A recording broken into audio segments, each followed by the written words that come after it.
Olá, irmãos, a graça e a paz do Senhor Jesus, tudo bem com vocês? Estamos aqui mais uma vez para compartilhar uma palavra devocional para que o Senhor possa ministrar no seu coração. Amém? O texto de hoje está no livro de Gênesis, capítulo 17. Nós vamos ler apenas os 2 primeiros versículos. Quando Abrão estava com 99 anos de idade, o Senhor lhe apareceu e disse: Eu sou o Deus Todo-Poderoso, ande segundo a minha vontade e seja íntegro.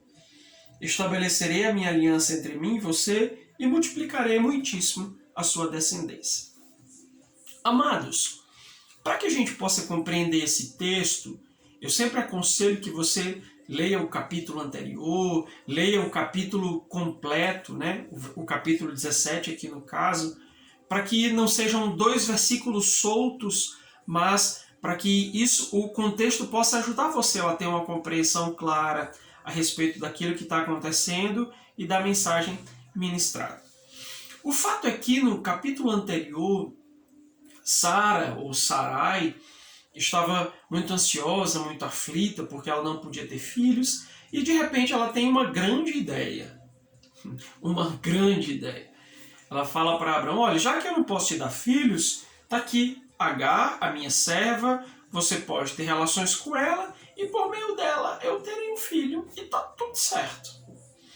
O conselho dela pareceu interessante a Abraão e ele foi e topou. De modo que ele coabitou com Agar e ela acabou engravidando e teve um filho chamado Ismael. Só que esse conselho que parecia incrível, parecia solucionar o desejo do coração de Abraão, lhe trouxe um grande problema, lhe rendeu uma grande dor de cabeça, não somente dentro do seu sistema familiar, mas também na sua própria relação com Deus. O fato é que Ismael, ele representa a nossa estratégia, ou toda e qualquer estratégia humana para alcançar o desejo do nosso coração ou para fazer valer a promessa que Deus nos fez. E esse é um ponto importante. Todas as vezes que nós queremos ajudar a Deus ou dar um empurrãozinho para que a promessa se cumpra o mais rápido possível, nós estamos gerando Ismael. Nós estamos gerando um problema para a nossa casa, nós estamos gerando um problema para a nossa relação com Deus.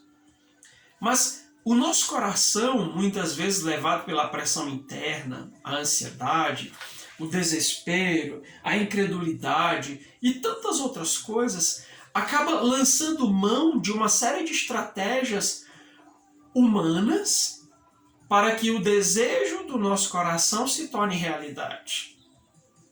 Mas isso acaba nos custando caro.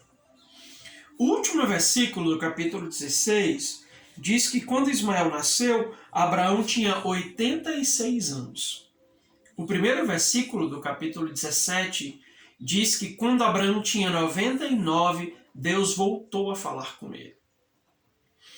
Isso é uma informação um tanto sutil que, se você não for perspicaz, você não vai entender ou não vai pegar o que está acontecendo. Parece que houve 13 anos de hiato. Houve 13 anos nos quais Deus silenciou em falar com Abraão. Ou pelo menos o texto bíblico não registra absolutamente nada que tenha acontecido nesses 13 anos. E parece-me, eu posso inferir, que Abraão estava tão satisfeito com Ismael, estava tão feliz porque agora ele tinha um filho, que talvez ele nem se deu conta disso, que Deus não falou com ele durante 13 anos. E é isso que acontece com a gente. Quando o nosso coração está distraído com as coisas que nós mesmos alcançamos, com as coisas que a gente forçou a barra para ter, porque a gente acreditava que estava ajudando Deus a cumprir as suas promessas, Deus pode silenciar, Deus pode se afastar um pouco e a gente nem vai perceber. Porque o nosso coração está focado em cuidar, em criar Ismael. O nosso coração está focado em curtir aquilo que nós conseguimos com nossas próprias mãos. aquilo que nós conseguimos através dos nossos próprios esforços, da nossa estratégia humana. E isso é um grande erro.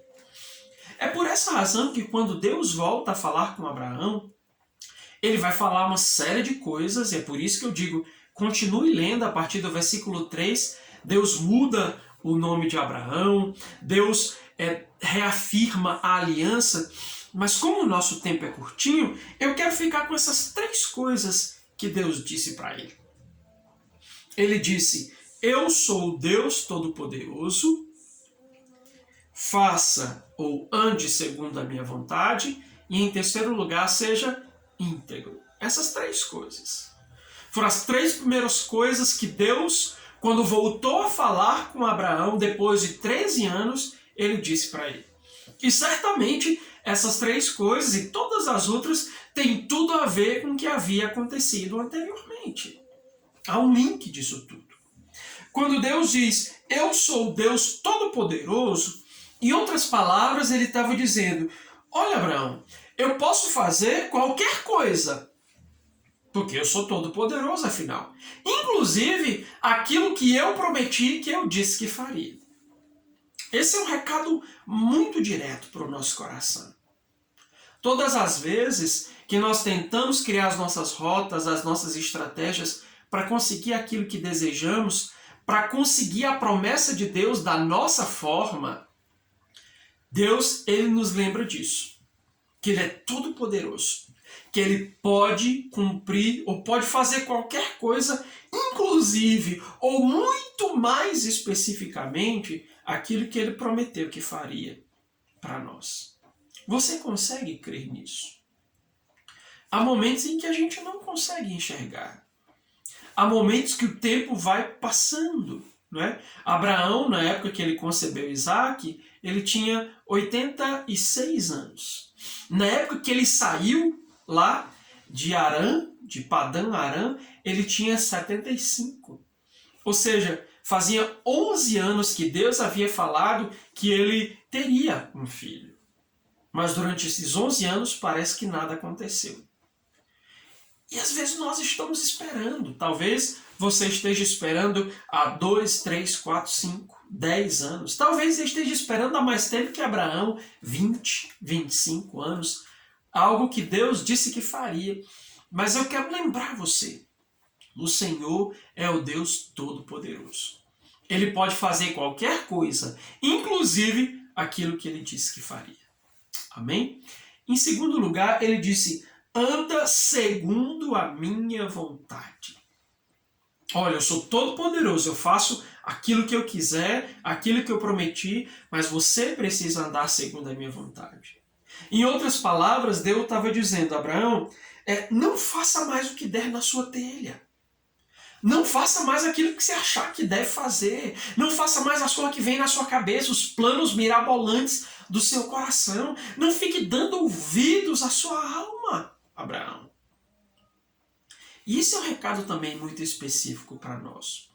Porque nesses momentos em que a nossa fé pode estar fraquejando, nós começamos a agasalhar, a ouvir qualquer voz, qualquer plano que nos pareça favorável. Mas Deus estava dizendo, não faça mais o que der na sua telha, vai dar ruim, vai dar errado. Como eu disse que faria, eu vou fazer. Então, não fique tentando criar estratégias incríveis e mirabolantes para que a promessa se cumpra. Quem fez a promessa foi eu, Deus está dizendo. E se foi eu que fiz, sou eu que me encarregarei de executá-la. Então, meu amado, não esqueça disso. Não execute aquilo que está no seu coração porque você está achando que isso aí vai fazer com que a promessa de Deus se cumpra. Não vai. Não ande segundo a sua vontade. Ande segundo a vontade de Deus. Os planos, as ideias, as estratégias que vierem ao seu coração, submeta ao Senhor. E Ele vai te orientar e dizer o que é dele e o que não é. E em terceiro e último lugar, Deus disse, seja íntegro. E a integridade é a capacidade de ser inteiro, de ser completo, de não ficar titubeando, de não ser pela metade, mas é de estar pleno ali. E isso é tão importante para nós. Porque quando o nosso coração está integralmente em Deus, quando decidimos ser íntegros, inteiros em Deus, nós não precisamos mais flertar com as outras coisas. Nós não vamos mais flertar com os conselhos de Sara. Não vamos mais flertar com as estratégias que surgem no nosso coração e que não estão coerentes com a vontade de Deus. É por isso que essa é uma determinação que precisa ser do seu coração. Determinar-se a ser íntegro. Determinar-se a ser completo diante de Deus e na presença dele. Amém, meu querido? Então, medite nessa palavra, para que o Espírito Santo de Deus possa mudar o seu coração, possa fortalecer a sua fé e possa te ajudar a viver todos os projetos que Ele prometeu e que Ele haverá de cumprir em nome e para a glória do Senhor Jesus. Deus te abençoe e até mais.